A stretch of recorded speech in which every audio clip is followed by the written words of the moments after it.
السلام عليكم ورحمة الله وبركاته. ازيكم عاملين ايه؟ يا رب تكونوا بخير وبصحة وبسعادة وهنا وراحة بال دايما يا رب. ولسه ما اشتركتش في القناة ينزل اشتراك ويعمل سبسكرايب ولايك وشير علشان يوصل كل جديد. النهارده ان شاء الله جايبه لكم بصوا منتج هايل جدا جدا جدا.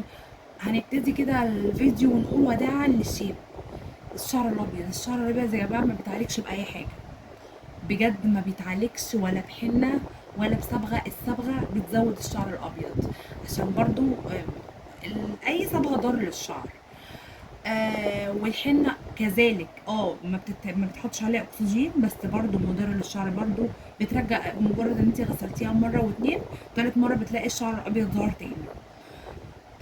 أي حاجة ما بتداريش الشعر الأبيض. بصوا، كتير مننا الشعر الابيض مش بالسن الصغير ولا الكبير، هتلاقي في نص شعرك شعر ابيض، هتلاقي الحتت اللي قدام دي في شعرك ابيضت، مش بالسن على فكره خالص.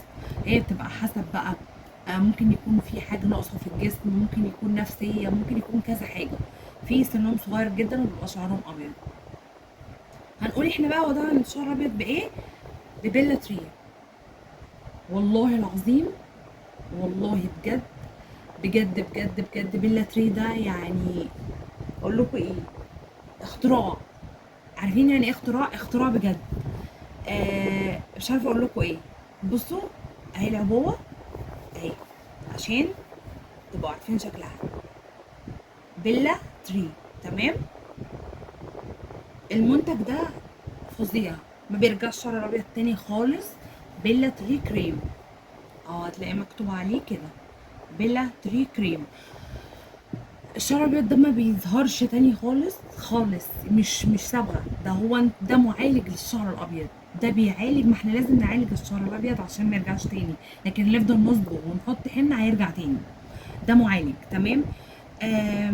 بصوا بقى، ده بيتحط بس كده في الطبق بتاع الصبغه او اي حاجه عندك، تمام، وبالفرشه، وبتحطي في شعرك الشعر الابيض. لو حد شعره كله ابيض هيحط على شعره كله.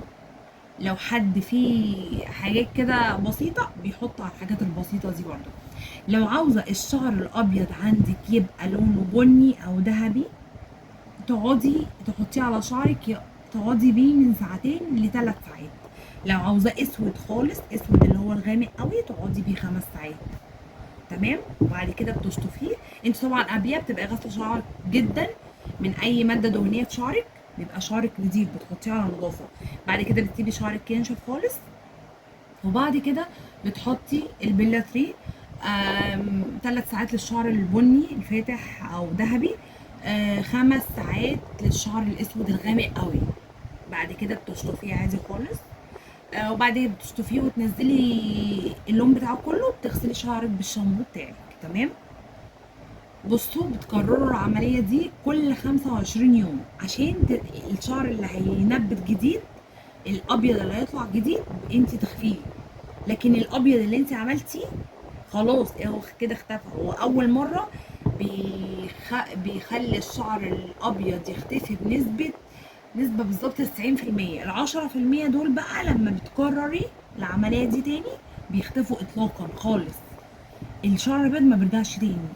بيلا تري معالج، بيلا تري معالج، مش بيلا تري ده بيصبغ ويرجع تاني لمجرد ان انت شطفتي شعرك، لا خالص. ده معالج للشعر، تمام. مكونات البيلا تري كلها مكونات طبيعية، تمام. بصوا، هتلاقوه كريم، هو كريم، هتلاقوه تقيل قوي كده، تحطوه حتى هتلاقوه تقيل جدا، يعني ما تزودوش اي حاجه، ما بتزودش حاجه، هو بتحط على طول على الشعر، تمام. وبتسيبي زي ما حضرتك، لو حد عنده اي استفسار يكتب لي في كومنت وانا هرد عليه. بس بجد المنتج ده فظيع. بصوا، لما انا برضو جايباه اونلاين، تمام. لو عملت سيرش على الفيسبوك وكتبتوا بيلا تري، هتلاقوا كذا حد بيتكلم عنه، وفي دكاتره كتير جدا بيتكلموا عنه. وانا بجد انا كنت جايباه وقلقانه شويه، مش قلقانه قوي بس كنت مطمنه في الاول، لان في دكاتره متخصصين كبار بيتكلموا عنه. فانا لما جبته بصراحه بجد يعني ربنا يبارك لهم على المصداقيه بتاعتهم. وبتمنى يكون الفيديو عجبكم. اهو بيلا تري كريم، تمام. اي استفسار اكتبوا لي في كومنت وانا هرد عليكم. ولسه بقى ما اشتركش في القناه ينزل يشترك، واعمل لي سبسكرايب ولايك وشير على يظهر لكل جديد. والسلام عليكم ورحمه الله.